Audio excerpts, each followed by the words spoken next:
Good morning, everyone, and welcome to another episode of Good Morning Soul and another That Film I Watched, dusting off another relic from the movie history books today. And today I want to talk about a little film from 2011 titled The Roommate. And yeah, this film is a pretty basic horror movie about this girl who goes to college and her roommate is basically a psycho killer, and that's the entire movie. And I like it. It's very much like The Cable Guy, where we're taking a person who in real life we've probably seen be creepy, or we're making this kind of mountain out of a molehill. Like, it's like whenever you think, that little wary part of your mind thinks, hey, that person is creepy or they act weird in this situation, so maybe this is what they're doing behind closed doors. Maybe they're setting people on fire at the gas station or something.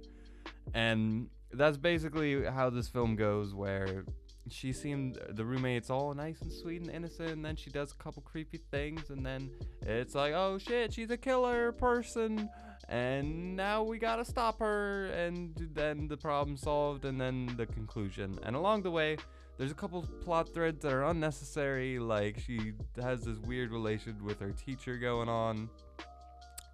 That I guess that was their way of hyping up the bad guy. I thought they could have done better.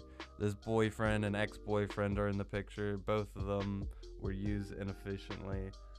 You don't really care about anyone in this movie because the main chick is just kind of like, she's just like a bubbly, floaty, like blank expression Barbie doll character. Like, there's not a moment where you're like, oh, that's interesting. Like any human.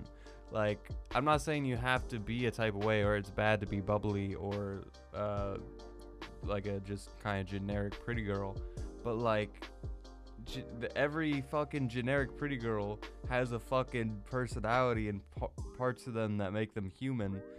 Just show that off. Whatever this actress has that's personal, just use it. Whereas I just kind of got the blank acting expression faces this entire movie. And the boyfriends were both, their acting wasn't much better.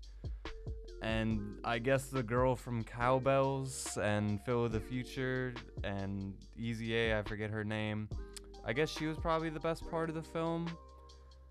And damn, that's really all I can say. There is this one pretty graphic scene. I will say it made me like, it pulled the hairs off the back of my neck after they were raised, I guess you could say. That scene was pretty graphic, like so much so graphically to the point I was uncomfortable. And that is crazy because the rest of the movie is pretty standard, easy, don't worry about it. But, you know, what can you do? I gave this film on my original review on my website a 2 out of 5, which could translate to a 5 out of 10 or a 4 out of 10. On Letterboxd, I'm just going to give it a 4 because if I did give it a 5, I know it wasn't a good 5. And just rewatching the trailer and everything just now, I did not get the feeling that I would give it a 5 nowadays. Usually films like I have more to be upset about with these kind of films now.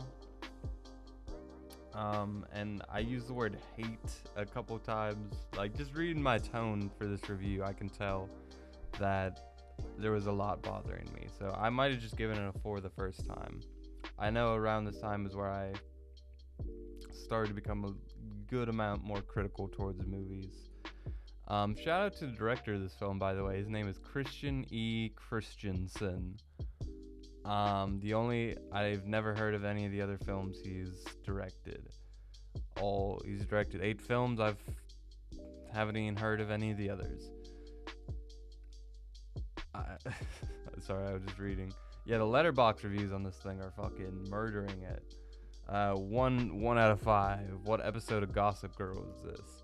Half a star. LOL. Wow. I watched for the plot. Yeah, this is a not a great film. I don't think many people are gonna argue that it's doing much with itself. So whereas a movie like Jennifer's Body has so much going on and so much I despise, but so much I think is cool.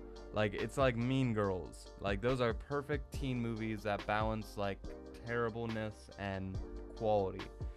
It's weird, like, if you're making a teen movie or, like, a movie for children, it's like you still come to work every day trying to put in work and thus trying to make the film better, no matter what that may mean.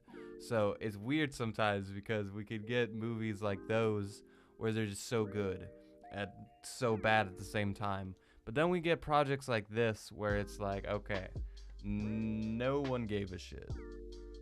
Nobody. There's a couple, like the main girl who's playing the bad girl, I've seen her in a couple other films, I forget her name. She didn't give a bad performance, but she's trying to be this psycho murderer, and I felt like she was like she was like probably out of, if they pulled like the 5 best people that they could have got, she is like easily number 5. Like, out of just what they had for selections. Like, I felt like the casting could have been better. They could have gave her some more personality. I don't know. I'm ranting too much. Yeah, I'm sticking to a 4 out of 10 for my score, and if I ever rewatch this film, I'll let you guys know what my updated opinion is on it. Anyway, I'm gonna go. I'll see you guys later. Thank you for watching as always, and with that, I leave you.